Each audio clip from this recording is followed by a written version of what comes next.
I've always wanted to do one of those news roundup kind of shows, just talking about trending topics and offering my points, my opinions, and my feelings about it. And I'm going to do that today. Maybe you'll enjoy it, but I know I'll enjoy talking about it, so let's go.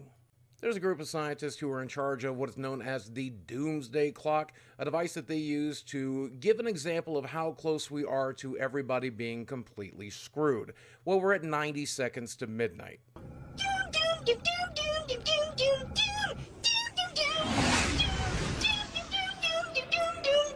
Now, before you decide to politicize this in the comments, you should know this is more about Putin choosing to nuke us all. That's how close we are to that finally happening. I personally don't really understand what's going on over in the Ukraine and Russia at this point. I haven't even really been keeping track, but this kind of perked me back up, and now I'm more scared than ever. This is the closest this clock has ever come to striking midnight, and that includes the Cold War, which I lived through part of. And honestly, I'm not even sure I'm not worried about it at this point. I've lived a full life. I'm an old man. I hope I catch one of the nukes right on the chin. It's everybody else that I'm a little bit more concerned about. But honestly, if you check Twitter as your only source, maybe we deserve it. I genuinely can't say anymore. I'm worried about other things. I mean, genuinely, let's be honest. There has been 40 mass shootings in 2023 alone. That's only the first month of the year. It almost feels like we're going for the record. I think it's more likely we're going to get shot walking into a gas station or a Walmart than it is of us getting nuked by Putin. In other news, the Oscar nominations are out. And why should you care?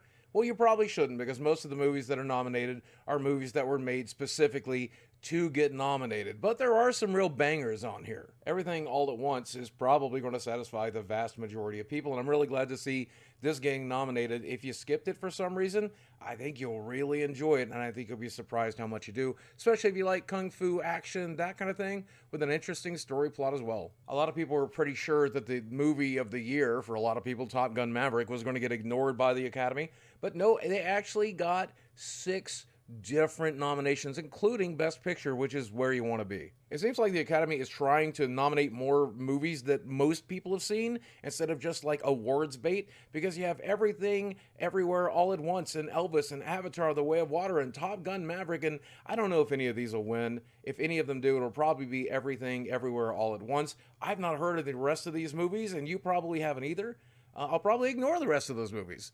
But the ones I just mentioned, you should probably see, because they are great. Personally, I'm really surprised that The Batman got 3 nominations. I would like to have seen this under Best Picture, and a lot of people are surprised that it's not under Best Cinematography, because it is absolutely gorgeous.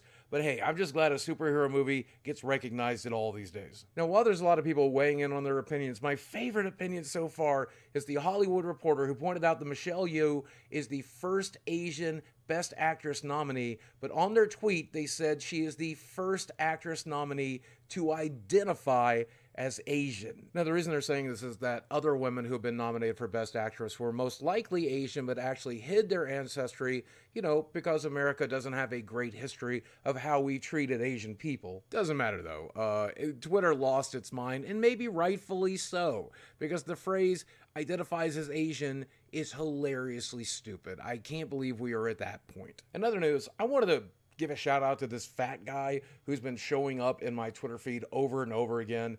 Today he had an article written about him saying body positivity movement rejected by health influencer on weight loss journey. Morbid obesity is not healthy.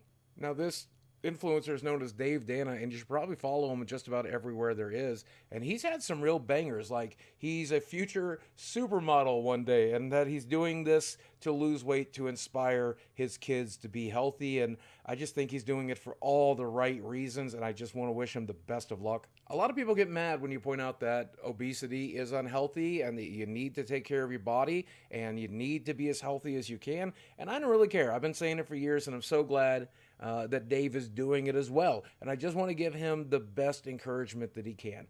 I'm not saying it's okay to go out and harass fat people, tell them that they need to lose weight. I'm not saying you should treat fat people like crap. I am saying that if you're fat, you should love yourself and love your body enough to do the work. And Dave is, and I think he's an inspiration to me and hopefully an inspiration to you too. Speaking of being unhealthy, if you have any medications you need to get filled, you don't have to go to your local pharmacy anymore. Amazon now launches a subscription prescription drug service. Subscription prescription, that's hard to say. I had to do a few takes on that one. Anyway, Amazon's further taking over the universe. Now, if you're from Southwest Virginia like me and you're thinking this is a great way to get some fentanyl to sell to your friends, I'm afraid they're not on the list. There's only about 50 items on the list, but they are generic versions that are only $5 a pop, and they will show up to your front door as long as you have Amazon Prime. And I think that's pretty great, getting medication at an affordable price to the people who need them. If you can't leave your home and you need them delivered to your front door, this is a great way to get it done. Now for some good news. You made it almost all the way to the end of this video without getting so depressed you had to go back to bed. So congratulations, you're a real one. I don't know if this should be a series or just a one-shot. Let me know what you think in the comments section below. Drop a like if you like the idea of me doing this. I'm really excited to maybe give it a shot every once in a while, and who knows, maybe you'll enjoy watching it. But as always, thanks for watching. I love you very much, and I will speak with you again soon.